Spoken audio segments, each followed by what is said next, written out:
called Anderson Advertising and have been doing franchise dealer marketing specifically, exclusively, for now 30 years. I hate to admit that number, but it does give me a little bit of pedigree in the industry. And in that span of time, I've partnered with a number of vendors to bring the popular services of the day to our clients, which typically run 100, 200, 300 rooftops at any given month. One of those is Alex from Smart Sites. We're going to hear from him about increasing leads and search marketing optimizations.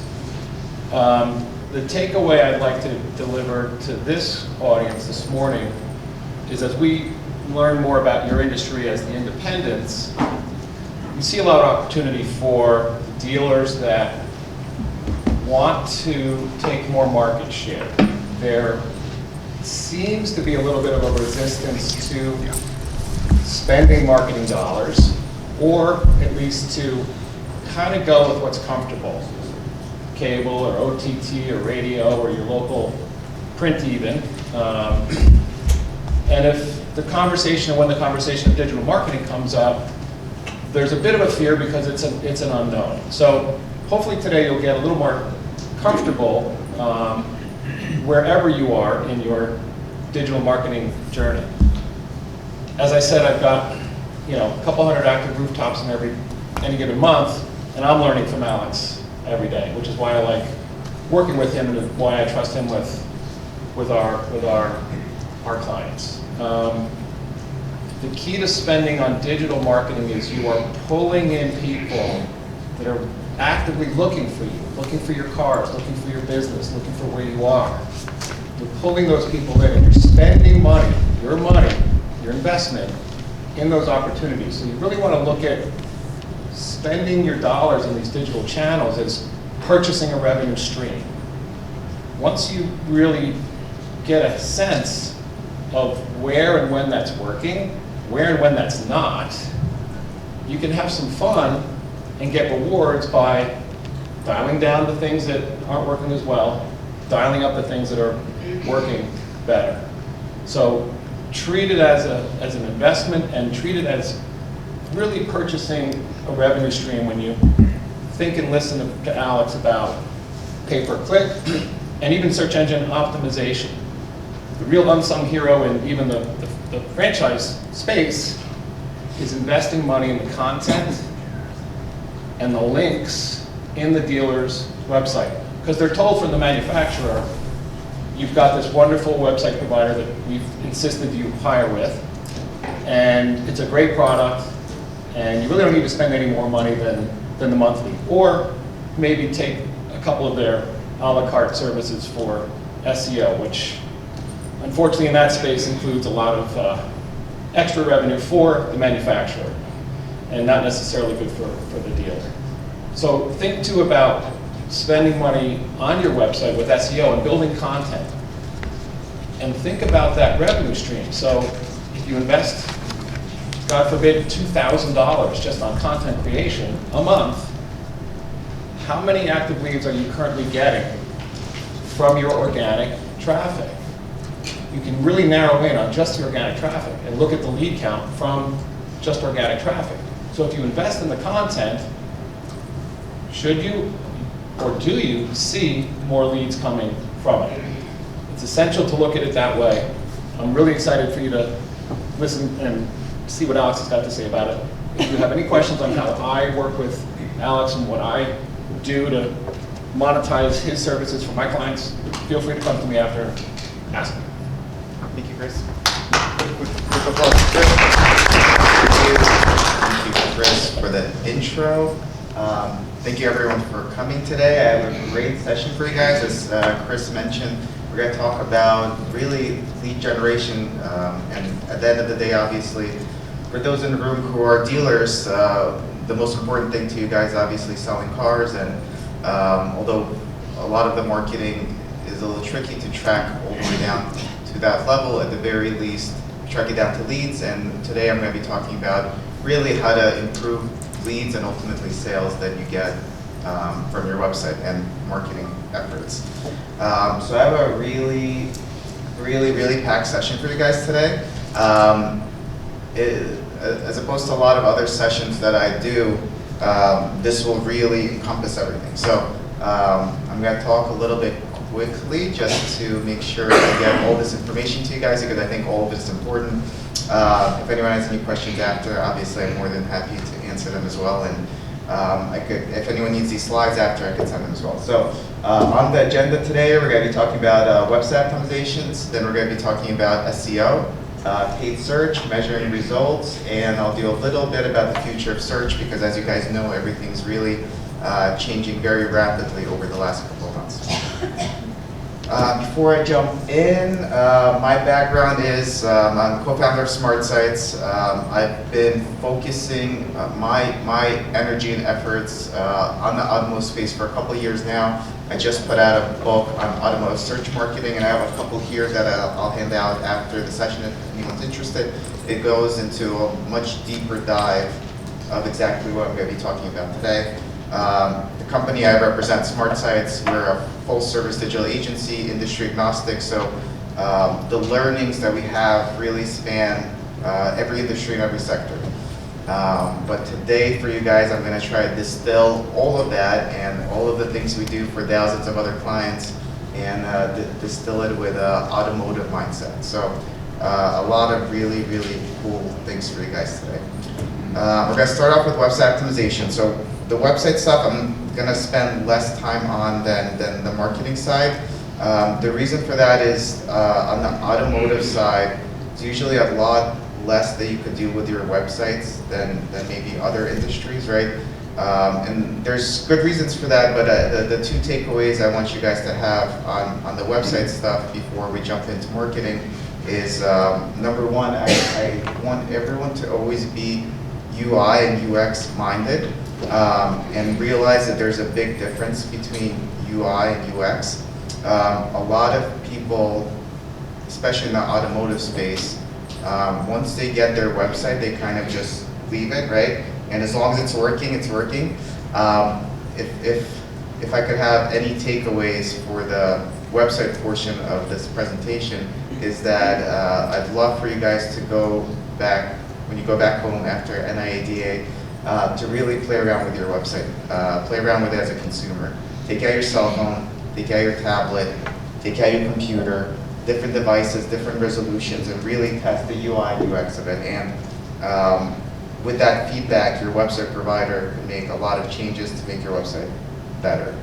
A lot of these things don't happen automatically, and I think a lot of people kind of just forget about their, I don't want to say forget about their website, but they're not thinking of continuously improving it. So that's I think the big takeaway for me for the website stuff. The only other slide I'll touch upon on the website stuff is for those that are interested in testing and improving their website. This is more of like an awareness thing, just so you're aware. Google has PageSpeed Insights. They keep renaming it, so I'm not even sure if it's currently PageSpeed Insights. And Core Web Vitals is something Google came out with. Geez, must be over a year, maybe even 2 years ago at this point. But the idea of this is that Google created standards and ratings of what websites should have their performance be like, and these are the metrics, of course. The takeaway is that a lot of automotive websites will fail. This is one of the biggest Honda dealerships, right? They failed Core Web Vitals. Not necessarily, I wouldn't like test it, it fails, and you go scream at your website provider, what's going on, right? In the automotive space, there's just so many integrations that a lot will fail regardless. But the big takeaway is that you want to at least know how you do these metrics. And Google's interpretation of these is that these represent the user experience. So if these metrics are poor, it's not just that Google thinks they're poor, and Google will, it's a very small part of the algorithm now, but it'll be a bigger and bigger one. But if these metrics are poor, that means your users are having a poor experience, which means not only Google's not happy, but your users are not happy. So again, on the website stuff, there's only so much you can do in the automotive space. Obviously, you could switch vendors and and things like that. But you ultimately, I think there's no vendors that'll give you full access to your website, and you can't completely redesign everything, but at the very least, I want everyone to be testing it and trying from a consumer standpoint to experience their website and see where they can improve. That was a lot in the 5 minutes. Next up is search engine optimization. Show of hands, how many people are doing active SEO right now? Cool. So we have maybe a quarter of the room. So SEO is something super, super powerful. My company, Smart Sites, well, we've been doing it since we started, but our roots go to a different company that my brother founded before Backlink built. And so we've been doing SEO and everything for over 20 years now, right? It's super, super important. So for those that did not raise their hands, I at least would like for you to think about doing it and understand what it is. For those that are doing it, this will be a good primer of what good SEO is. I also go into very full detail on this in my book. Literally go through all the Google ranking factors. We'll do a quick summary here, but feel free to, again, I'll have some of my books taken out later, and you can buy them on Amazon and Barnes and Nobles and other stores. Before we jump in, oh, actually, no, I combined everything, so we're already jumped in. We'll start on the left side. So just so we're all on the same page, this is a typical Google search result. On the left side is what's called, in the SEO community, it's called Google Local Pack. You guys might know it as Google Maps. On the bottom is Google Localized Organic Results.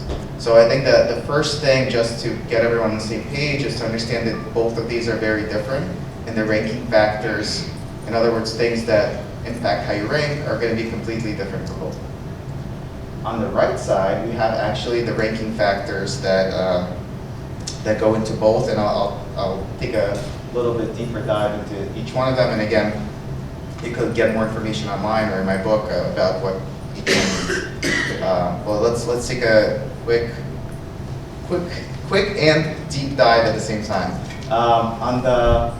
Let's start on the right side this time. So local pack is the Google Maps we just looked at. So take a step back. That's the results on the left side. So someone goes on Google, searches, can't see from this angle what I put in that example, but it's a dealer, some kind of dealership near me, and this is the results that come up, right? The top is the Google Maps. So what determines, and again, we're looking at the right, what determines how well you rank on Google Maps? 36% of the ranking factor is your Google My Business profile, which Google renamed and is no longer GMB, but to me it'll continue to be GMB. So 36% of your ranking factor for how you rank on Google Maps is your Google My Business profile. What that means is you have to make sure it's completely filled in. All the information's there. You want all the pictures, you want all the categories, you want your service area. And as Google continues to add more fields and more information that you could add in there, you want to make sure you're always adding it in there. Make sense? Any questions at this point? I know it's a lot. We're covering a lot of information all at once. The second factor is reviews. So reviews is an interesting one. So reviews, obviously you want to have a lot of reviews. You want to have good reviews. But what people don't realize is Google uses the content of your reviews for ranking as well. So the way that works is, the best example is probably outside of auto. If you are I've just been using this example at a lot of other conferences, so I'll go with it. If you're a local coffee shop and you produce coffee and you wanna be known, for example, for your Colombian coffee, if in the reviews people mention Colombian coffee, oh, I went in and they had amazing Colombian coffee. When someone searches on Google Maps, your business will more likely to come up because of the content of the reviews. Does that make sense? So people highlight certain features or experiences. Yes? Excuse me, where exactly they should tell these things? I'm sorry? Where people should tell? Should they write it down in Google, or what should be done? About the reviews? Yes. The question there. So reviews is a tricky one. You can't tell consumers to write specific reviews. But where they are saying this? Where's who's saying? So they're saying this coffee or Yes, on Google. Sorry, Google On reviews. Google My Business reviews. Okay. Yeah, So thank you. Google, yes. Sorry, good question. So people will go on your Google on your Google My Business profile, I don't have a good picture of it. Google My Business profile and leave you reviews. The content of those reviews affects how you rank in Google Maps. So if you have, for example, certain features, certain type of lease or something, and people are writing about it in their reviews and someone searches for that, your business will more likely come up. So a trick, of course, is how do you get people to leave reviews with specific content in it. That is tricky in itself, right? But something to keep in mind, that especially if you are asking and encouraging your customers to leave reviews, you should certainly ask them to be descriptive in them. Reviews without content or a couple words is just not as valuable. Yes? Does having an active post history on the Google My Business profile affect the rate of that 36%? Good question. So post, it's funny, a lot of the OEMs have been pushing posting on your Google My Business profile, so posting doesn't impact anything. Really? It does not. Yeah, it's not part of the, it's not used in the content algorithm at all. Does it matter outside of this, do you think? Okay. It's almost, and it's funny, a very good question, because most people don't realize, and a lot of OEMs ask the dealers to post under Google My Business. I've been discouraging it. It's not, first of all, let's take a step back. It won't hurt to post in your Google My Business profile. If you had unlimited resources, unlimited time, it will not be detrimental, right? In a word where you have a certain amount of time or a certain amount of resources, probably not the best use of your time or resources. The reason for that is very few people, so for your Google My Business profile to come up, generally speaking, someone has to search your dealership name, right? That's the main thing that will trigger it. They have to skip your organic results on the localized organic. They have to skip your maps results. Like click on the website, dial the phone number, skip all to get to the post. And they have to scroll through everything. And I don't think consumers, as much as Google would like consumers to interact that way, they don't. Google really tried their best creating a social media platform, and at that time things were a little different, but it's just very few people go there to find information. I think if someone who was looking for recent posts from a dealership, they would go to their Facebook page. And if they're looking for like car deals and specials, they would go to their website. So just to be clear, it doesn't affect local organic results either. Okay. Yeah, that content,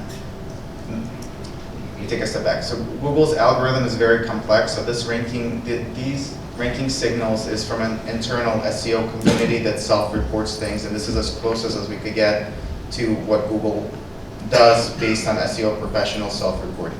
Google's algorithm itself is very complex. Recently, the Yandex algorithm leaked, and you can actually go online and see what Yandex uses for their algorithm for search. There's like tens of thousands of variables. So could there be some that somehow a little bit maybe, but I haven't seen anyone say that it impacts it strongly. Cool. So after GMB and reviews, next is on-page and links, and after that, behavioral citations personalization. So behavioral is how people behave with your website, comment site, things like that, right? Citations are becoming less and less important, so that's the Yelps of the world. Personalization is something you can't really control. On the left side, for local organic results, so that's if we go back, it's for the bottom left over there. For local organic results, on-page and links are by far the biggest category. And on-page I would define as both technical SEO and the quantity and quality of the content. And links, obviously, is websites linking to. So the way it works is, and it literally represents the two biggest buckets on that side, and outside of GMB and reviews, which once you create your GMB and you're asking your clients for reviews, it's not much you can do on an ongoing basis. So after that, really on-page and links should be the big focus for anyone who's working on their SEO. In the automotive world, a lot of SEO vendors will not do the links, and that continues to be super, super important to do. So I think for those who are doing SEO, be good to check what you're actually doing. Again, on a monthly, ongoing basis, after you fix technical SEO, things like that, the important thing will continue to be content creation and link building, and that has been forever. Of course, there's always like black hat things to do and tricks and that, and there's algorithm updates, but since I started doing this over 20 years ago, it's always been true that content and links will continue to grow your organic traffic. And the way it works is the content, if you think about it, content gives you an opportunity to come up in search results, right? If you, let's say you're a car dealership, you create a page comparing a Honda Accord to a Toyota Camry, right? If you did not create that page, your homepage wouldn't show up when someone searched Honda Accord versus Toyota Camry, right? So each piece of content gives you the opportunity to show up in search results. Doesn't mean you will, right? Just because you create the content doesn't mean you're going to rank #1 for it. It gives you the opportunity to come up in search results. And then link building makes Google think you're more authoritative, so your content shows up higher. So it's literally links and content, and I think almost all of our dealerships have grow their organic traffic at least 50% every year doing that. Of course, you always have to be strategic, think about the content you're creating. You always have to come up with content planning, right? There's a lot that goes into it. But if you continue to make content that's relevant, and continue doing link building, there's no, SEO a lot of times gets sold as like a mystery box, right? You pay this and something magical will happen, or at least that's how the industry's been selling it for the last 20 years. It's really a lot simpler than that. Just a little bit over time, so you can see how all of these moved over time. So this is not map. So this is the organic results. The top two are links and on page. So links and on page continue to be more and more important, right? In the SEO world, in the general world, every year I see people saying SEO is dead, right? This is the year SEO is dead. In the SEO world, link building is the big, like link building is dead. Like link building is no longer relevant. It continues to be super, super relevant. And on the flip side, by the way, social is not. And there's a lot of misconceptions out there, but social is not a ranking signal.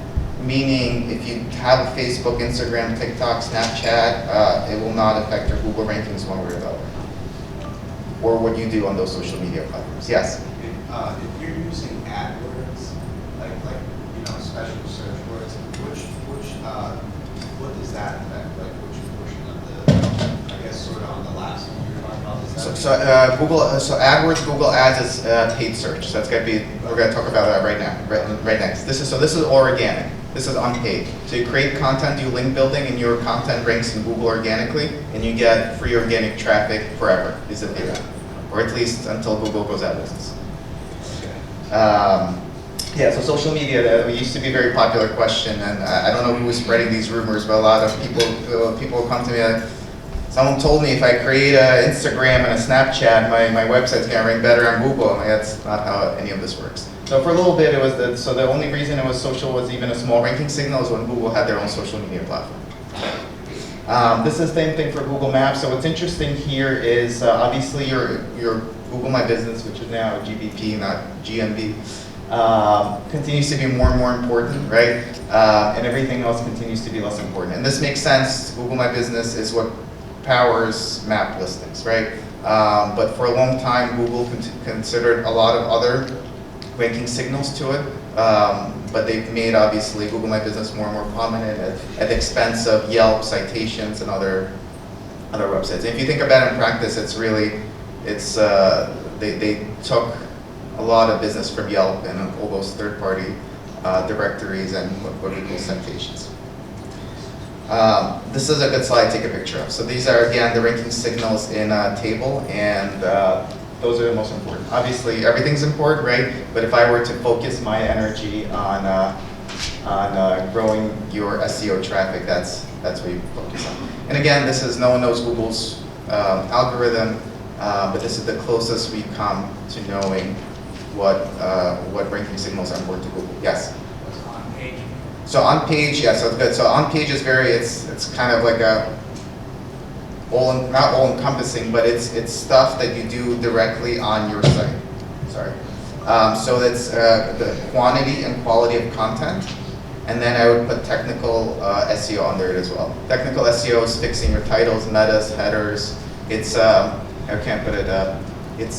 It's optimizing your site to make it as easy as possible for Google to find your content and display your content on the internet. That's one piece, and then quantity and quality of content.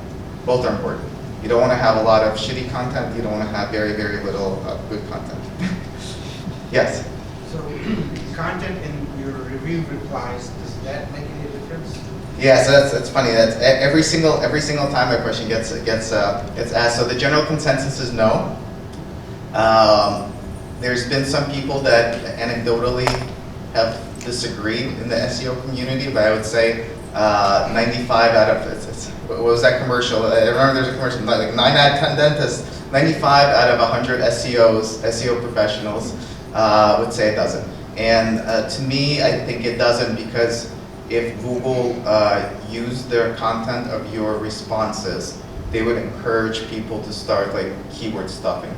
So the coffee shop would be, thank you for coming to my coffee. I really hope you enjoyed my Colombian dark roast coffee, and then list all the other coffees, right? And this coffee, and this coffee, and this coffee. You'd start like keyword stuffing the responses. So I think it doesn't. There's some anecdotal evidence that might help a tiny bit, but I would, even if you were to do that strategy, I would try not to keyword stuff your responses. Yes? Does responding in general help? Yes. So Google considers responding positive, and all the studies show that responding is able to change consumer behavior. So a lot of times, just by responding, the consumer sees that the business is engaged with their consumers, which is super positive. And there's been studies that show even if there's a negative review, if responded in a correct way, a person reading the negative review to get a positive perception of the business based on the response. So you have a lot of power with your reviews to alter negative information and highlight the positive. And as an add-on bonus item, ChatGPT is really good at helping you respond to reviews. You literally put the review in there and tell ChatGPT to respond while highlighting the benefits, and it'll spit it out for you better than you'll be able to write. Cool. Any other questions with SEO? Yes? On the home links, is there a difference between backlinking and linking and citations, or is that? All the same thing. So mostly the same thing. So citations, the link will still be important to you, but in Google's eyes and everyone's eyes, for citations, and again, for those that don't know, citations are third-party directories, Yellow Pages, Yelp, all of those sites. For citations, although the link is important, consistency is the most important. So you want to have the same business name, same address, same phone number across all of them. If you do not, the inconsistencies will cause you to have a small penalty in for your organic. But yes, it's the same. It is a link. The citations are also a link. Any other questions? Questions? Yes. One more. On Yes. So I've got 10 years worth of garbage content, Okay. but my authoritative score is relatively high. I viewed it as the cumulative effect. Yes. Of, I rank for 18,000 words. Yes. My top 20, I do very good on that. Is there a better strategy to go in and rework that crappy content, or just sort of focus on creating new and better and leaving that old stuff on there? Yeah, so good question. So if it's existing content and you're not seeing any negative effects from it, I would not remove it.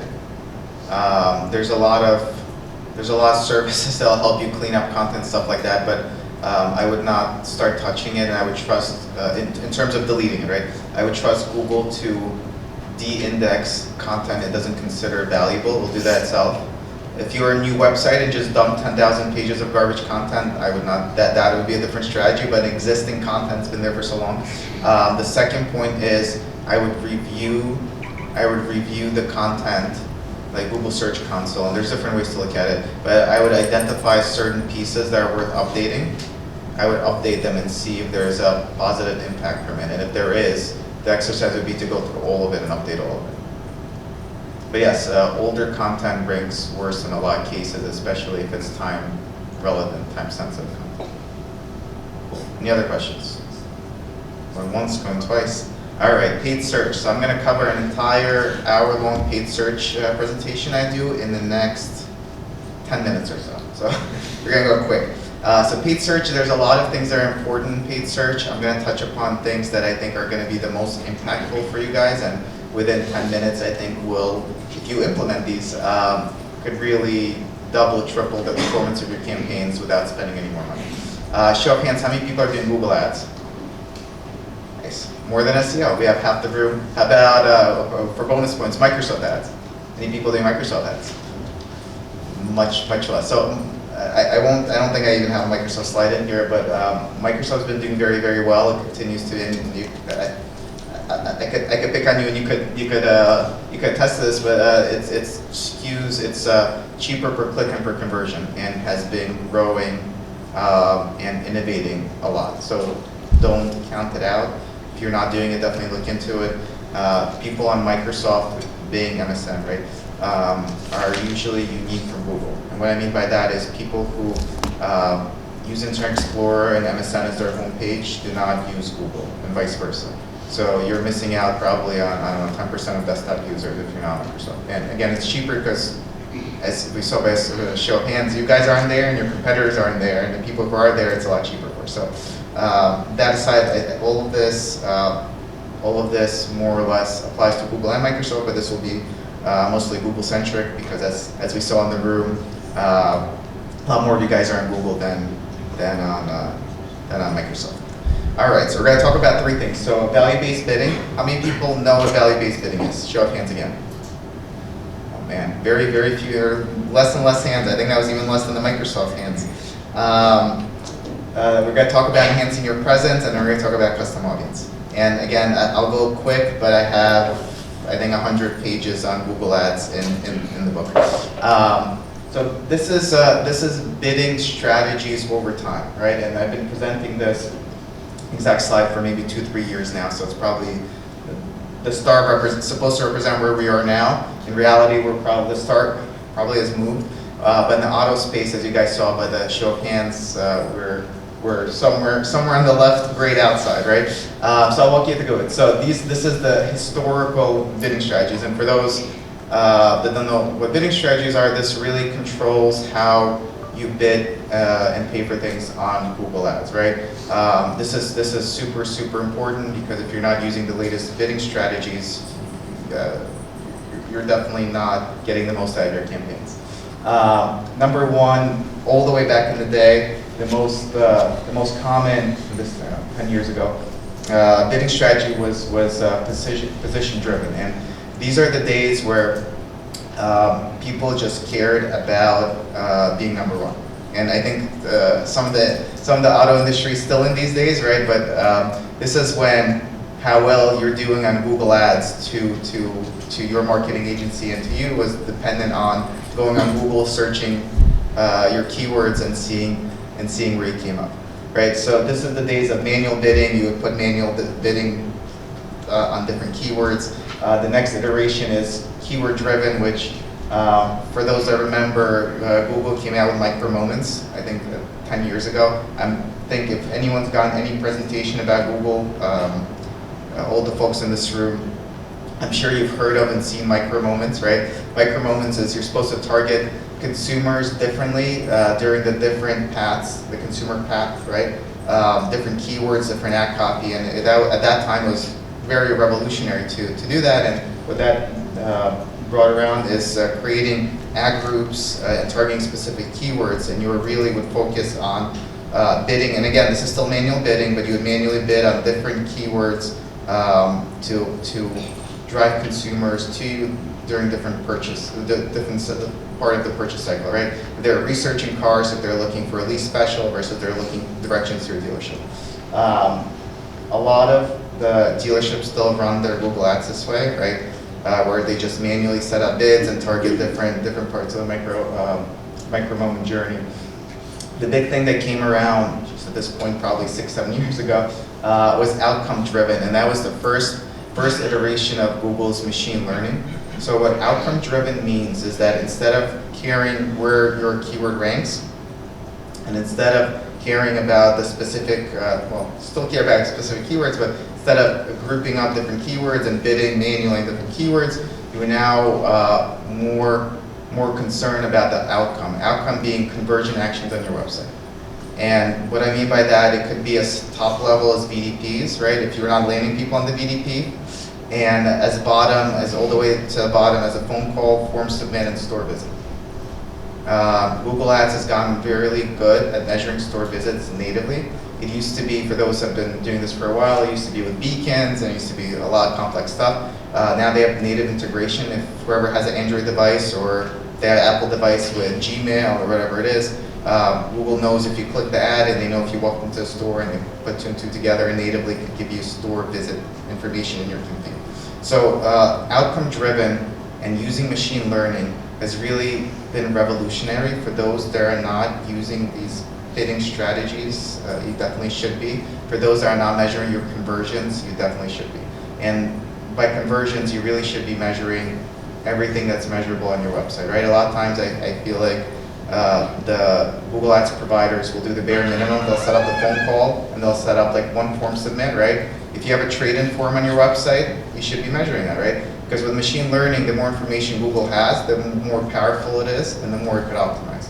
So with all this data, and so once you have conversions set up, you're tracking your trade-in forms, your finance application, right? You're feeding all this into Google Ads, and Google Ads can on the fly optimize and bid higher or lower for individuals based on their propensity to make that conversion action, right? So Google knows that, this is information that marketers for a long, long time, and prior starting smart sites 12 years ago, I worked at Publicis where I did digital for Samsung and Walmart for a couple of years. So this was stuff that there were hundreds of people that would sit in a room and go through data and make these manual decisions being, I know that a mail on Monday at 3 p.m. is more likely to convert, and let's bid higher this time, right? Google does all this on the fly. It's called auction time bidding. So with this information, Google knows that person is searching right now is a male in this specific age group.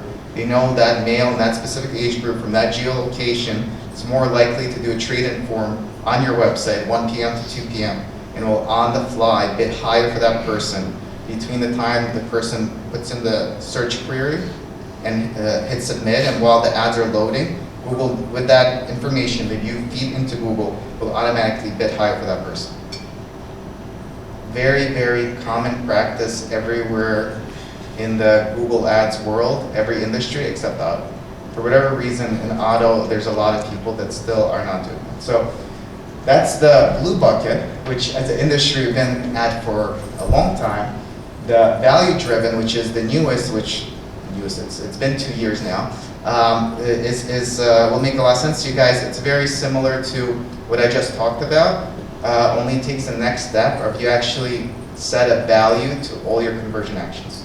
So if you think about it, the step before where you're feeding all that information to Google, your trade-in forms, finance forms, phone calls, right? It's great that you're feeding that information, and then Google could bid higher for people they know will fill in a form and whatnot.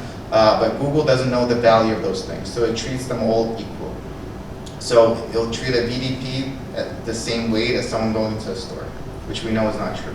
So the next iteration of value-based bidding, and I think we had 3 people in the room that said they are doing value-based bidding, so for everyone else, it's really going to be a night and day difference when you're able to implement this. And it doesn't necessarily even have to be a value, right? It might be hard to say, some people might know it. Some people might know that the value of a store visit for me is $300, right? They know that if someone walks in through that door, it's worth $300. That person, they'll know the conversion rate and everything. But if you don't, you could actually set it as ratios. You could say, think about it, and I have, not to keep pitching the book, but in my book I have the recommended ratios to use. You could set ratios. A store visit is 100 times more valuable to me than a VDP. So by setting this up, you actually tell Google which conversion values to focus on and which one are more valuable, and the performance is 9 days. So we did this pilot with Porsche for the Taycan back when EVs were not as popular, and we were in deep within COVID years. Porsche came out with the Taycan. It's a great car. I have it. I love it, but they were not selling well. So we did this. I think we had a general campaign, a Taycan campaign. But what we did here is we decided that what we really want was form submissions. And the form submission is someone selects the Taycan and they fill out all their information. It's very very exhaustive submission form, so it's not just like name, first name, last name, right? The two periods we're comparing were both roughly the same budget that we tested. The only difference is we implemented value-based bidding, and we told Google that form submit is worth 100 times more than anything else, because that's all we wanted. So the end result was within the same budget, we wound up getting 100% more form submits. Again, this is what makes it so powerful, because you tell Google which conversion actions are worth what to you, and then you allow Google to optimize based on all the other information they have to increase those leads. And again, you don't, none of this is what I'm covering. You don't need to pay more for any of this. You get more, and the cost of the clicks might cost you more. You might get less clicks, right? But ultimately, you shouldn't care about clicks. You shouldn't care about how much your clicks are costing or how many you're getting if you're getting conversions and it's within your cost per conversion. All right, we don't have a lot of time left, so I'm gonna speed up the pace even more. Next one is enhancing your presence. So this is something I've been presenting. I think this slide is about a year somewhere on there, at least 6, 7 years, on Google, and they changed the way that screen looks and how to find them. But on Google, you're able to add a lot of site links in addition to your ads, and it doesn't cost any more money, right? At the end of the day, you only pay when someone clicks your ad, and actually, if more people click your ad, Google will charge you less because your quality score will be higher. So this is completely, like, there's no cost to have what I like to say, a bigger billboard, right? So you want to make sure that you're filling out all your site links and making your ad as big as possible on Google. If you're not aware of some of these, it's a good conversation to have with your agency. And on top of the ones I just covered there, Google always has a lot of beta ones that only agencies could opt you in for. I don't expect you to know them because a lot of them are beta or alpha or not public beta, they like to call. But at the very least, it's a good conversation to have with your agency. Which betas are you aware of from Google this quarter? This was one we piloted just 3 years ago now with Mercedes. And sometimes, by the way, they do these pilots and then Google takes them away, right? We've had some really, really good extensions and then they roll them back. But this one they kept and now is available to everyone. Image extensions. You can add a picture of the car. So someone searches Mercedes-Benz, and this is our dealership that we did it for. The car came up. According to Google, that ad, the second ad, was getting better click-through rate than the Mercedes OEM one above because of that image. And again, it costs you nothing. So this is making sure that you guys are aware of all the new stuff going on. Custom audiences are very, very important. I'll try to shoot through this very quickly. If anyone wants the slides after, I'm more than happy to send them. This is what's been around for a very long time. If you guys are not aware of it, it's out there with Google. You could target audiences. This is Google's solution to Facebook, right? So you could actually target audiences instead of where people are searching. The new thing is custom audiences. So you can actually upload your own CRM data and target those people across the Google Display Network. So some interesting application is if you lease cars, for example, you have a database of all the people who lease cars from you that are coming to an end soon. You put them into Display Network, serve them ads saying, come back and get another lease with me. You only pay when someone clicks that. So the pilots we did with that is, I don't know, generates 54 clicks, I think the pilot we did, cost that dealership $50, and then 25 people redid their leases after clicking that ad. So super powerful stuff you could do. There's also this tool that a lot of people don't know about. They could target people based on what they search on Google. So for example, if you're not allowed to or don't want to bid on your competitor's name, you could create an audience of someone who searched for your competitor's name and then target them outside of Google search. Really cool thing. This tool is built into Google. It's been around there been there for about 6, 7 years. Most people don't know about it. Really, really cool, and you can take a picture and read through it. Don't have a lot of time left, but it's literally create an audience of people who search these words. And then you could target them across the entire Google Display Network. Are your slides on the app? If they are not, let me know and I'll send them to you. Some more custom audience stuff you could do. I think we're at time, but before we leave, really, really important, measure your results. So all this stuff I just talked about is all going to be a waste if you're not measuring. You always want to be measuring, testing, and optimizing. Always, always, always. If you're not measuring, then all the stuff we just talked about is for nothing. And I'll leave you guys with the future of search. I don't know if anyone has seen this, but as you guys know, ChatGPT is huge now, and Microsoft's integration with it really pushed Microsoft to the forefront, and they've been doing phenomenal and gaining market share. So Google really had to come back with something, and they did this. I think this was 2 weeks ago. They presented. This is what they are saying is going to be the future of search results. They're calling the Google Generative Search Experience. You could actually sign up for the beta and already start using it. If you notice from this search example, and they presented it themselves, by the way. I didn't make the screenshot. The organic and paid is mostly gone, right? So this is what Google is saying is going to be the future search experience coming in 3 to 6 months. I think they really had to go to the extreme to really show that they're innovating and doing a lot of cool things to stop the bleed into Microsoft. So I don't think this will be the final product, but keep in mind that Google search will look completely different in 6 months than it's ever looked before, and it's going to be the biggest change to search and consumer behavior since the internet went from being a Yahoo directory to a Google search. And that's all I have for you. If you want to connect with me on LinkedIn, you could put your phone on that. I think it'll connect you. And I have a bunch of copies of my book if you guys want to come by, whoever wants to grab one. Thank you, guys.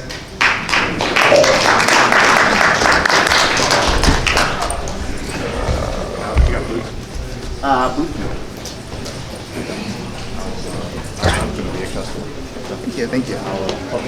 Perfect. If someone doesn't get the book, they're on Amazon, Barnes & Noble. Let